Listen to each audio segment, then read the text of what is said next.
mar piny mangima ICC. Nyakoro Ramogi koro wadhi e od bura mar piny Kenya. Spika mar od bura mamalo Moses Wetangula igeno mar chiwo ng'eto mare wi kweth madhi tayo od bura mamalo e kind Kenya Kwanza kod Azimio la Umoja One Kenya. Walter Nyambaga osechopo e od bura no kendo gie sani odani okolnwa mago ma osetimore nyaka gie sani. En odiechieng' moganda jo Kenya rito ahinya mar ng'eyo ni to bang' yiero ma tarik 9 dwe mar 8 yiero jood bura diponi kweth mane makoro nyalo yangore nitiere kod jood bura mathoth. Walter Nyambaga nyaka gie sani ang'eyo ni chuny jo od bura chalo jo marito duoko mar penj. Ging'iyo ni to diponi ang' onyalo yiengore kod mane kweth mar Kenya Kwanza, kweth mar Azimio la Umoja One Kenya.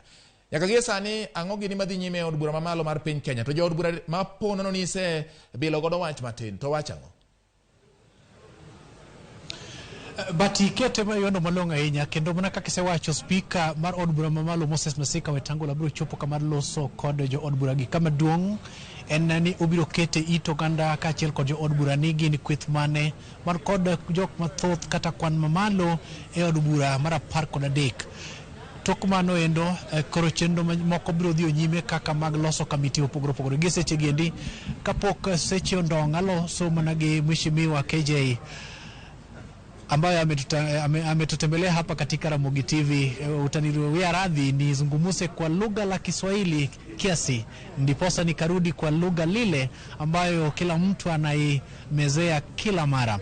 Mheshimiwa, jana tumekuwa na Rais William Ruto akitembelea wabunge hapa bungeni, swala ambalo limezua mjadala kati ya lile mrengo wa Kenya Kwanza na Azimio la Umoja One Kenya Alliance, ukilinganisha kwamba kuna uamuzi ambayo inatarajiwa jioni ya leo ikifikapo mida ya saa 8:30. La kwanza ni msalimu mtazamaji wa Ramogi TV ambayo tunaipenda sana, hasa wakati mnaongea lugha ya kiasili. Wengine wetu tunaanza kujifunza lugha, unajua ile ni international language.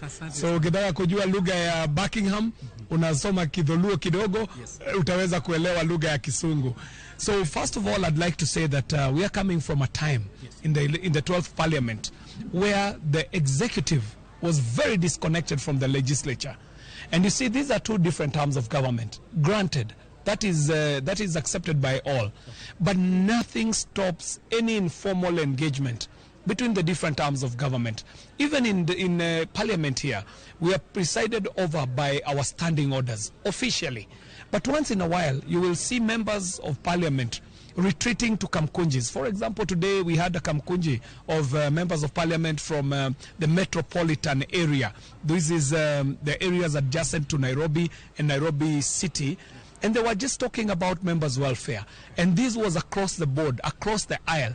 But even if we have our own standing orders, we also have our informal engagements. So yesterday, I do not think that we should read too much into the visit by His Excellency the President William Samoei Arap Ruto.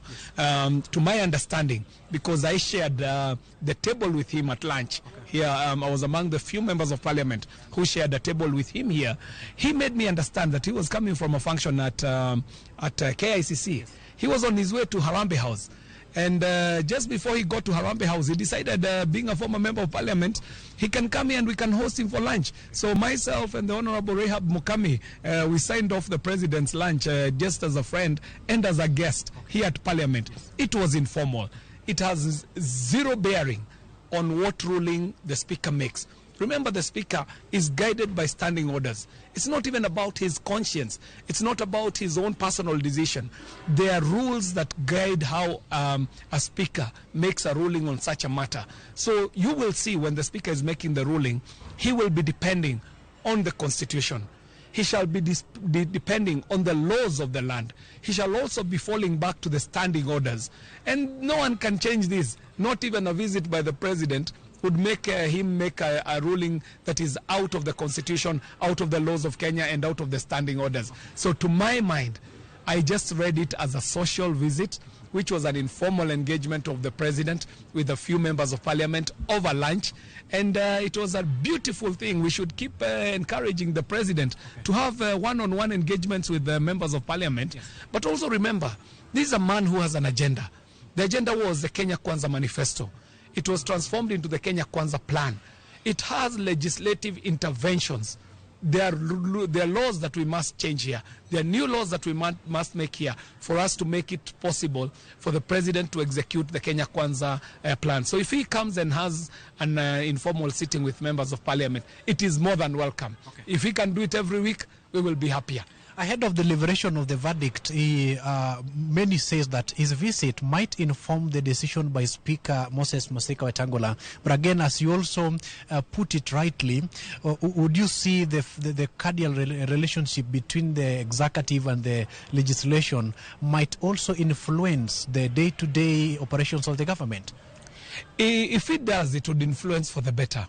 You remember the last, the 12th Parliament had a very acrimonious relationship with the executive.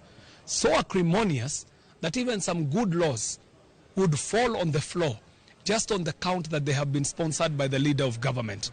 So nothing stops any executive from building a cordial relationship with Parliament, because ultimately, when all is said and done, according to Article 95 and 96 of our Constitution, the only people who can make laws is this house here. Okay. The president can't make laws, the judiciary can't make laws. Right. So if the president wants to pass some Kenya Kwanza plan favorable laws, he would be better starting off with having a good relationship with members of parliament.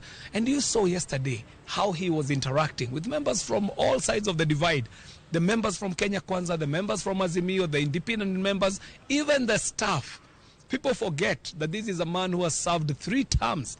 1997 all the way to the time he was elected deputy president. Yes. So he can make a visit here. Yes. Even as just like old members of parliament do. Okay. Former members of parliament come to the lounge and they are hosted here. So he's a former member. Mheshimiwa, in 10 seconds, so you expect a verdict to be the majority leader coming from the Kenya Kwanza faction?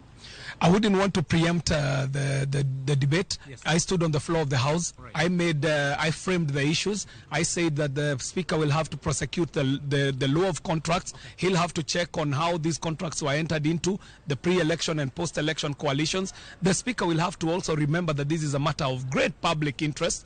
This Speaker will also have to preside over on the issue of what the standing order provides for in terms of what is a party, what is a coalition, what is a coalition of parties. Yes. And that is the crux of the matter. Right. And I'm confident that we made our case as Kenya Kwanza on the floor on Tuesday, and I'm very positive that it shall be declared that Kenya Kwanza is the majority in the House, because that's a real situation. All right. Thank you. Mano kanyo Mheshimiwa KJ Mwagogo Dombaka nyakora Mogajwang giwachoni kata mana limbe motim kaneja ma jatend bura Jood bura nyotimo kaendi oknyal kelo gimiluongo ni chich moko kachiel kod kelo keto ng'ie kind Jood bura kod piny owacho mamalo rango kit ka gichwalo tije obi obed kod adiny moko makmana ni limbe ma wiye ni endi nyaka chop sechege osekelo liet mathoth e kinde mar Jood bura kendo geno ni lando kwethno mathoth kachiel kod mano manok od bura makawuono biro dhio nyime, to maduong' moloyo